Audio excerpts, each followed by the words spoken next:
Good morning, everyone. And today's topic is nature of matter. तो आज हम पढ़ेंगे नेचर ऑफ मैटर के बारे में. बेसिकली क्लास 6 to 10 के बीच और मोस्टली 9th and 10th में हम मैटर के बारे में बहुत ज़्यादा कुछ पढ़ते हैं. ठीक है. Then what is matter? Matter क्या है? तो हम वहाँ पे पढ़ते हैं कि anything which has mass and occupy space is called matter. Example जितने भी हमारे आसपास की चीजें हैं, जैसे बुक है, पेन है, पेंसिल है, वाटर है, एक्सेट्रा, सारे मैटर है. ठीक है. इसके बाद आता है कि मैटर को क्लासिफाई कैसे किया जाए. मेन आता है क्लासिफिकेशन ऑफ मैटर. ठीक है, या टाइप ऑफ कह सकते हो. तो मैटर को जो क्लासिफाई किया जाता है वो पहले स्टेट के बेसिस पे क्लासिफाई किया जाता है. स्टेट के बेसिस पे मैटर 3 तरह का होता है: सॉलिड, लिक्विड, गैस. क्लियर? तो प्रीवियस क्लासेस में आप देखे होंगे कि आपने ये पढ़ते हो कि जो सॉलिड है, ठीक है, जो सॉलिड है वो है definite volume and definite shape. But यहाँ पे हम थोड़ा सा आपको थोड़ा सा एडवांस और ले जाना चाह रहे हैं. थोड़ा सा हम ये कहना चाह रहे हैं कि अब ये जो डिफिनेशन है ये क्लास 9-10 तक के लिए तो सुटेबल थी. ठीक है. इसके बाद अब आप क्लास 11th में आ गए हो, तो थोड़ा सा अगर आप 11 क्लास में भी मैटर ही पढ़ रहे हो, सॉलिड लिक्विड गैस ही पढ़ रहे हो, तो थोड़ा सा एडवांस तो जानो. Why solid is solid? Why it have definite volume? Why definite volume है? क्यों क्यों हम इसको याद करें, क्यों रटे? तो बेसिकली जो सॉलिड है उसमें जो पार्टिकल्स होते हैं, ये जो पार्टिकल होते हैं वो एक दूसरे के बहुत ही क्लोज होते हैं. ठीक है. ये और इनके बीच जो ये लगने वाला फोर्स होता है जो इनको क्लोज रखता है, इसको कहा जाता है इंटर एटॉमिक फोर्स या inter molecular force. Molecular force of attraction. Attraction इसलिए कह रहे हैं क्योंकि एक दूसरे से जुड़े हैं तो अट्रैक्शन ही बोलेंगे. Inter molecular force of attraction. अब इसको हम थोड़ा सा शार्ट में लिख देंगे, inter molecular force of attraction. ठीक है, ये लिख दिया. होता क्या है कि सॉलिड के केस में ये बहुत ही स्ट्रांग होता है, स्ट्रांग होता है. नेक्स्ट केस आता है लिक्विड का. लिक्विड के केस में ये वीक होता है. लिक्विड के जो 2 मॉलिक्यूल होते हैं ना, वो एक दूसरे से लूजली हेल्ड होते हैं ऐसे. और लास्ट जो केस आता है that will be the case of gas. Gas के केस में हम कह सकते हैं कि इनके बीच जो अट्रैक्शन होता है वो न के बराबर होता है. इसीलिए हम जो ये ब्रोकन लाइन बना रहे हैं ये दिखा रहा है कि ये इनके बीच कंटिन्यूअस अट्रैक्शन नहीं है, ब्रोकन है या फिर नहीं है, नो अट्रैक्शन. चल ठीक है. वैसे थोड़ा अट्रैक्शन होता है, लेकिन अभी के लिए आप के लिए सही है. जब हम वंडरवॉल फोर्सेस पढ़ेंगे तब वहां पे हम थोड़ा सा ये बात करेंगे. ठीक है. अब ये सोचो कि सपोज करो ये एक दूसरे से टाइटली हेल्ड है. जैसे हम एक दूसरे से गले मिल लेते हैं. अगर हम एक दूसरे से गले मिलते हैं, एक दूसरा आदमी दूसरे से गला मिलता है, ये पास पास होते हैं, तो इनके बीच का जो गैप होता है बहुत कम बहुत कम होता है, बहुत कम. तो इस गैप को भी हम कहेंगे inter molecular distance. Inter molecular distance ये भी बहुत कम होता है, लिस्ट होता है सॉलिड के केस में. लिक्विड के केस में हम कहेंगे थोड़ा गैप होता है, मॉडरेट होता है. और गैस के केस में हम कहेंगे कि ये गैप कितना होता है, मैक्सिमम होता है. This gap is maximum. ठीक है. अब अगर ये बहुत पास पास है तो इनमें एक करेक्टर आ जाता है जिसे हम कहते हैं रिजिडिटी. ये रिजिड हो जाते हैं और रिजिड होने की वजह से ये सॉलिड हो जाते हैं. और सॉलिड है तो बेसिकली सॉलिड और रिजिडिटी एक ही है. इसकी वजह से जो इनका शेप है ये शेप फिक्स हो जाता है. शेप क्या होता है, फिक्स हो जाता है. ठीक है. नेक्स्ट लिक्विड के पार्टिकल बहुत मॉडरेट फोर्स से जुड़े हैं। तो आप देखो ये जो थोड़ा सा वेवी नेचर बनाया मैंने इस बॉन्ड को या इस इंटरेक्शन को, ये शो करता है कि ये मॉलिक्यूल फ्री है मूव करने के लिए। Free to move, free to move का मतलब ये एक दूसरे से, ये अब हमने ऐसे बनाया, अब ऐसे बना सकते हैं, ऐसे मूव कर सकते हैं थोड़ा ऊपर नीचे। जब ये मूव करेंगे तो इनमें एक स्पेशल कैरेक्टर आ जाएगा जिसे हम कहेंगे फ्लूइडिटी। ठीक है, तो इनका वॉल्यूम तो फिक्स होगा, वॉल्यूम फिक्स होगा, बट से फिक्स नहीं होगा। Clear? Now the last is gas molecule. Gas के केस में हमने देखा कि ये जो दो पार्टिकल थे उनके बीच का जो डिस्टेंस है वो बहुत ही, सॉरी, हाँ डिस्टेंस बहुत ही लॉन्ग है, प्लस इनके बीच लगने वाला inter molecular force of attraction, जो फोर्स ऑफ अट्रैक्शन है ये लिस्ट है, सबसे कम है लिस्ट। ठीक है, तो होगा क्या कि गैस के मॉलिक्यूल एक दूसरे से बहुत दूर दूर होंगे, तो ना तो इनका सेफ फिक्स होगा, safe not fixed, and volume also not fixed. ऐसा आप देखते हो कि अगर आप किसी कमरे के एक कोने में परफ्यूम थोड़ा सा, अगर परफ्यूम आप थोड़ा सा छिड़क देते हो तो आप देखते हो कि वो परफ्यूम की स्मेल पूरे कमरे में फैल जाती है। ऐसा इसलिए क्योंकि गैस के मॉलिक्यूल एक दूसरे से डिफ्यूज होते हैं और बहुत तेजी से मूव करते हैं और पूरे कमरे का शेप ले लेते हैं।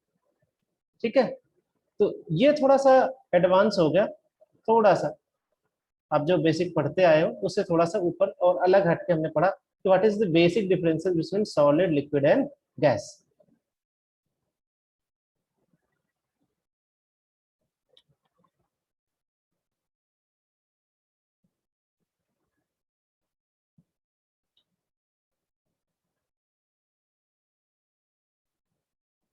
Here in picture also clear that the particles are tightly held to each other in case of solid, while in case of liquid they have loosely held। देख ये गैप है जो ये दिखा रहा है कि लूजली हेल्ड है, एंड गैस के केस में देयर इज नो अट्रैक्शन, बहुत दूर दूर है, तो this is the case of gas. Clear? Now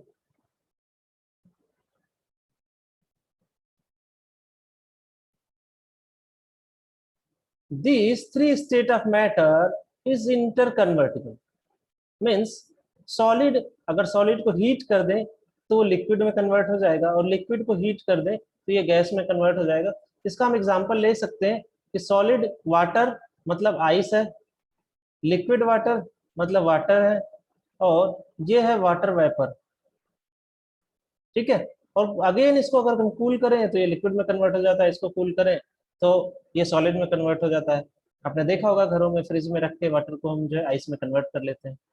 ठीक है, बेसिकली जो ये फ्रीजिंग हम करते हैं और सॉलिडिफाई करते हैं, इसका मतलब ये है कि हम कूलिंग कर रहे हैं, जैसे ही कूलिंग करते हैं सॉलिडिफाई हो जाता है। Now another classification of matter. Matter को अदर भी टर्म्स में, अदर भी बेसिस पे क्लासिफाई कर सकते हैं। On the basis of purity classify किया जाता है। ठीक है, पहला क्लासिफिकेशन होता है जब बेसिस ऑफ प्योरिटी पे करेंगे तो वो प्योर है कि मिक्सचर है। ठीक है, ये आ, ये हम टेबल से देख लेते हैं, ग्राफ से, यहाँ से।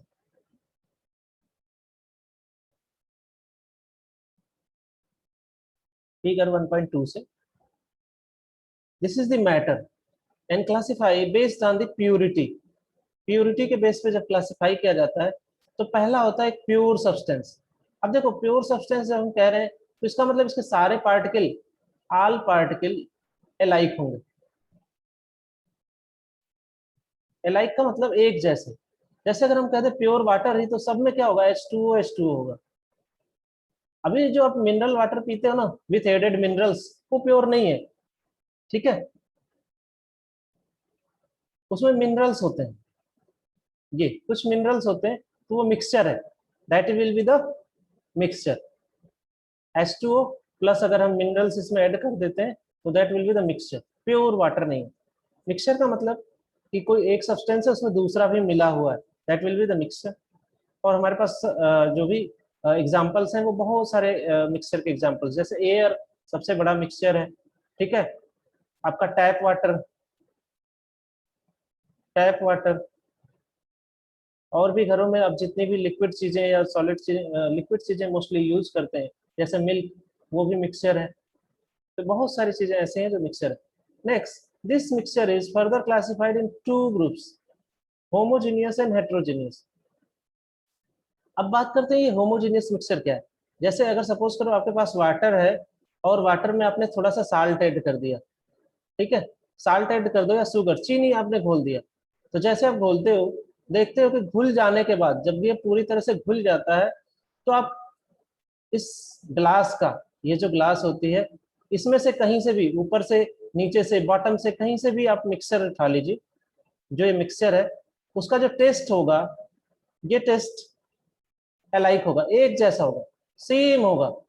अगर throughout the mixture composition same है, अगर composition throughout the mixture same है तो इसे हम कहेंगे होमोजेनियस, ठीक है। नेक्स्ट है हमारा हेट्रोजेनियस। हेट्रोजेनियस की बात करते हैं। हेट्रोजेनियस क्या है? अब जैसे हम कुछ चीजों को मिक्स कर रहे हैं, जैसे सपोज करो कि आपने चीनी ले ली, ठीक है, शुगर, और आप उसमें साल्ट ऐड कर दी। जब ये आप दोनों को ऐड कर देते हो तो आप देखते हो कि ये मिक्सिंग इवन नहीं है। कहीं से आप पिक करते हो तो कहीं आपको साल्टी ज्यादा लगेगा, कहीं आपको शुगर का टेस्ट ज्यादा लगेगा, मीठा ज्यादा लगेगा। हाँ, इसको अगर हमें इवन बनाना है तो हम क्या करें कि इसको पीस दें मिक्सर में। मिक्सर में जब इसको मिक्स कर देते हैं तो अब ये होमोजीनियस में कन्वर्ट हो जाएगा, ठीक है। इसी तरह और भी बहुत सारे आपके एग्जांपल्स हैं, जैसे कि हम सैंड की बात कर लें। सैंड एक बहुत बड़ा सिस्टम है जिसमें कोई भी चीज इवनली मिक्स हो ही नहीं सकती, ठीक है। तो this is the case of heterogeneous mixture. Now second category is where the pure substances are put forward. तो प्योर सब्सटेंसेस की बात करते हैं। प्योर में हमने आपको बताया था कि जैसे एकदम H2O ले लें, प्योर है, ठीक है। CO2 गैस की बात कर लें, प्योर। ऑक्सीजन की बात कर लें, O2, this will be the pure. This pure substances further divided into two categories. First is element. ये प्योर सब्सटेंसेस एलिमेंटल फॉर्म में हो सकते हैं एंड कंपाउंड फॉर्म में हो सकते हैं। तो पहले हम कंपाउंड को डिस्कस कर लेते हैं। कंपाउंड जैसे अभी हमने बताया कि कंपाउंड वो सारी चीजें जो मोर देन टू एलिमेंट से मिलकर बने। कंपाउंड हम किसे कहेंगे? More than one. More than one अगर एलिमेंट है तो वो क्या होगा? कंपाउंड होगा। जैसे एग्जांपल ले लें, hydrofluoric acid, hydrochloric acid, CO2, ये सब आपने पढ़ा होगा, NO2, ये आप क्लास 10 में पढ़े होंगे। ये सारे क्या है? मॉलिक्यूल्स हैं। जैसे अभी मैं कह रहा था वाटर, H2O, ये भी मॉलिक्यूल किस, सॉरी, ये भी कंपाउंड है and it represent the one molecule of the compound. Clear? Next element. अब देखो आपके घरों में आप देखते हो तो लोग गोल्ड की ज्वेलरी पहनते हैं। गोल्ड, अगर हम 24 कैरेट गोल्ड की ज्वेलरी ले लें तो this will be the pure form in term of element. इसमें केवल एक ही एलिमेंट है, केवल केवल गोल्ड है, कोई मिक्स नहीं है। सिल्वर, प्लेटिनम, इसी तरह और भी चीजें, आयरन। अब हम देखते हैं आयरन के बहुत सारे इक्विपमेंट्स हैं, ठीक है। तो ये जो सारी चीजें हैं जो प्योर एलिमेंटल फॉर्म है, इसमें केवल केवल एक ही एलिमेंट है, दो नहीं है हमारे।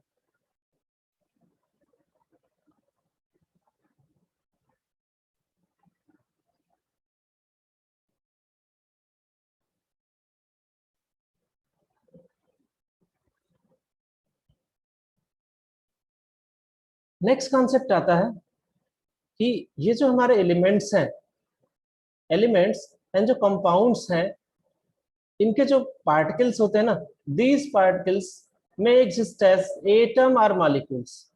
तो अब यहाँ से आपके पास दो नए टर्म आते हैं कि जो मैटर है, ये मैटर, इस मैटर में बेसिकली एलिमेंट की बात करें, जो एलिमेंट है प्योर फॉर्म में, ये दो फॉर्म का बना होता है, एक तो एटम, कुछ में एटम्स होते हैं और कुछ में मॉलिक्यूल्स। देखो, मॉलिक्यूल्स का मतलब group of atoms, group of atoms, ठीक है। और एटम, एटम का मतलब दिस इज द टिनी, या फिर टिनी के बजाय ये लिख लो smallest particle of matter, smallest particle of matter.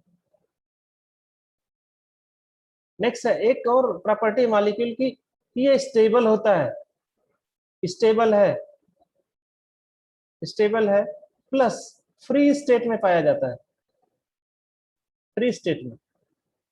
Atoms जो होते हैं वो मोस्टली अनस्टेबल होते हैं, मोस्टली अनस्टेबल होते हैं, एटम्स आर मोस्टली अनस्टेबल।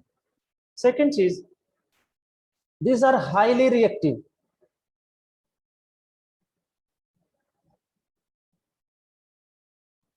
ठीक है। मोस्ट ऑफ द रिएक्शंस में, मोस्ट क्या, ऑलमोस्ट सभी में एटम्स ही रीअरेंजमेंट होकर प्रोडक्ट बनाते हैं, ठीक है, दीज एटम्स। एंड मॉलिक्यूल, अभी देखो मैं बात कर रहा था जैसे ऑक्सीजन O2, तो ये मॉलिक्यूलर फॉर्म है, N2 ये मॉलिक्यूलर फॉर्म है, CO2 ये मॉलिक्यूलर फॉर्म में एग्जिस्ट कर रहे हैं। इसमें अगर हम बात करें कि यार ऑक्सीजन का एक एटम दूसरे ऑक्सीजन के एटम से कंबाइन होता है तब ये O2 बनाता है, इनके बीच दो बॉन्ड प्रेजेंट होते हैं, तो ये एटम है, जैसे ही इसे अलग करोगे ना ये हाईली रिएक्टिव हो जाएगा, क्या होगा, हाईली रिएक्टिव हो जाएगा। क्लियर? तो आपको थोड़ा सा यहाँ पे आइडिया मिल गया होगा what are the compound, element, atom and molecule.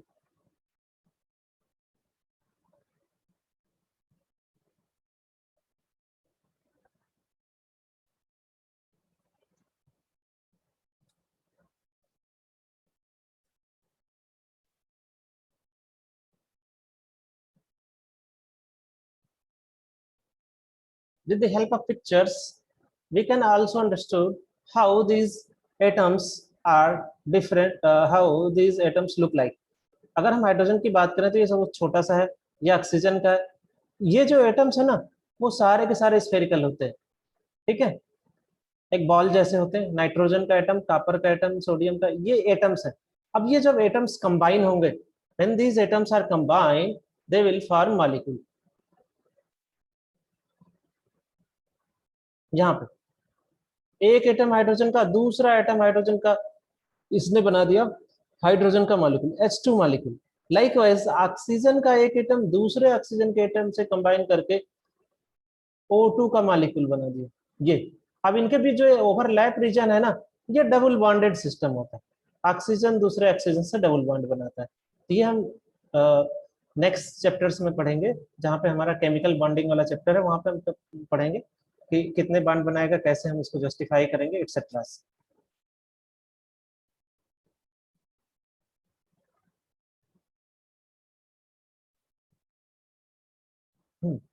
Compound की बात करें तो कंपाउंड के बारे में हम पहले ही बात कर चुके हैं कि when two are more atoms, at least two, two या more than two atoms combine करेंगे डिफरेंट एलिमेंट के, ये डिफरेंट एलिमेंट के होने चाहिए, ठीक है, डिफरेंट एलिमेंट के होंगे तब क्या बनेगा, कंपाउंड बनेगा, ठीक है।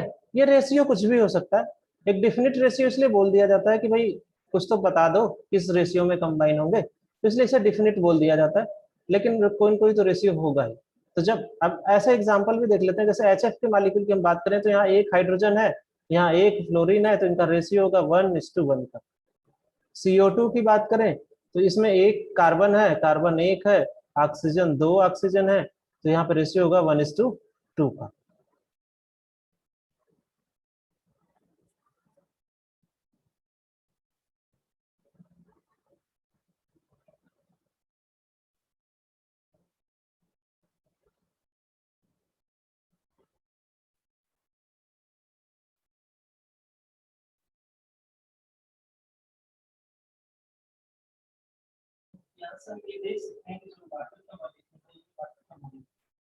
एक ऑक्सीजन साइड तो हाइड्रोजन एटम संभाई करके बटन मॉलिक्यूल बनता है। सिमिलरली CO2 एक कार्बन और दो ऑक्सीजन इस साइड में ऐसे एक साइड एक ऑक्सीजन दूसरी साइड दूसरी। अब हम इसे बाद में देखेंगे कि ये जो मॉलिक्यूल जो है वो लीनियर क्यों है, ये मॉलिक्यूल इसमें भी तीन है लेकिन ये बेंड क्यों है। जब हम केमिकल बॉन्डिंग पढ़ेंगे फोर्थ चैप्टर में हम डिस्कस करेंगे पूरा सेम सब मॉलिक्यूल है।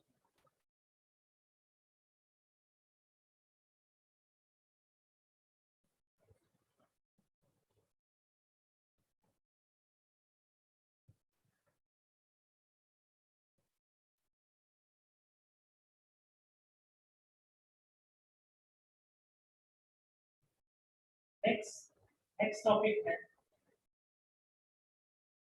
अभी थोड़ा सा यहाँ पे फायर एक्सटिंग्विशर की बात किया है। तो ये देखना है कि जो फायर है ये फायर इसमें कार्बन को जब ऑक्सीजन की प्रेजेंस में जलाते हैं ये बहुत तेजी से चलता है और ये फायर का अभी हमने देखा कि कार्बन को जब ऑक्सीजन की प्रेजेंस में जलाएंगे तो बनेगा CO2, ठीक है। और जो वाटर वेपर्स है इससे हम फायर को आग को बुझा सकते हैं। ये फायर एक्सटिंग्विशर की तरह है, ठीक है। ये थोड़ा सा मैंने बता दिया, ये लेटर और आगे क्लासेस में डिटेल्स में आएगा।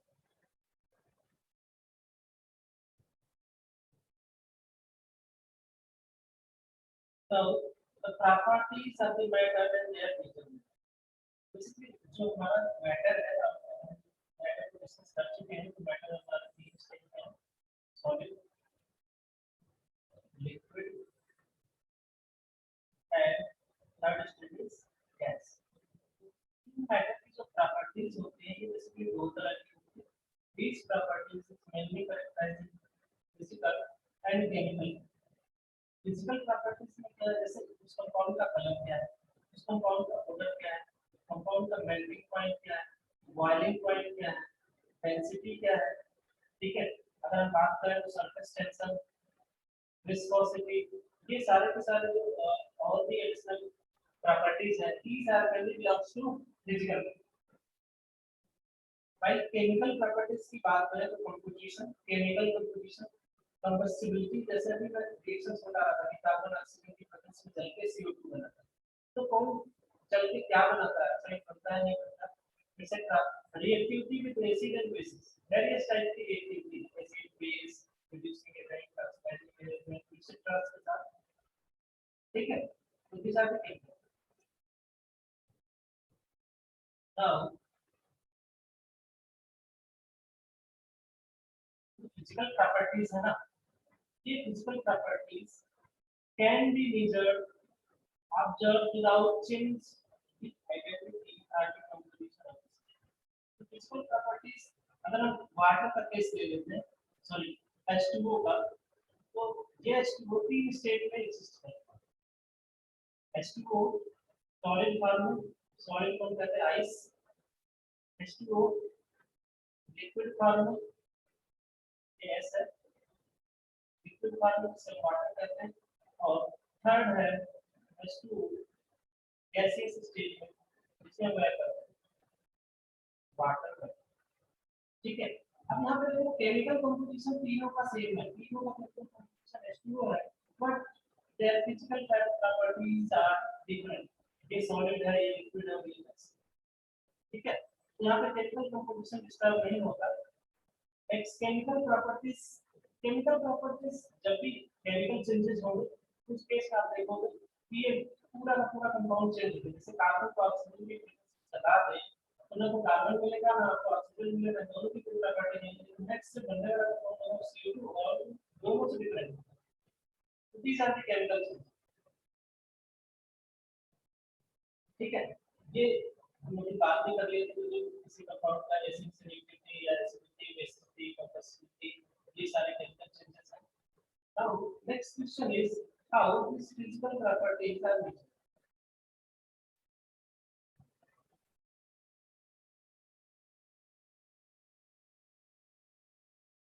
Now the next is measurement of physical property.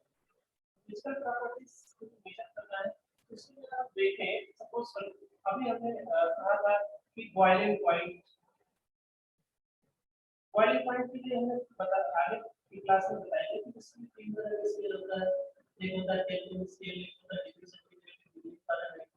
इसी तरह अगर हम मास मेजर करना चाहें या डेंसिटी मेजर करना चाहें तो हमें मास की जरूरत है।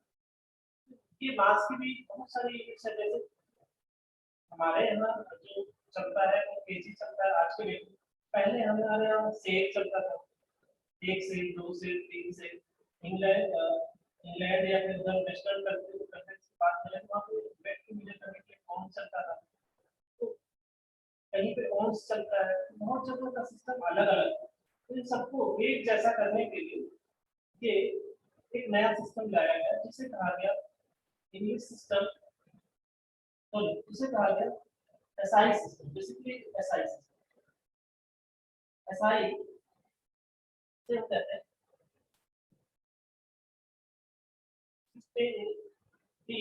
इंटरनेशनल, या फिर इंग्लिश में अगर हम कहें तो हम कहेंगे इंटरनेशनल सिस्टम। इसके बारे में नेक्स्ट क्लास में डिटेल से देखेंगे। What is the SI system and how the quantities are measured, what are the unit, what are their symbols, etc. Thank you.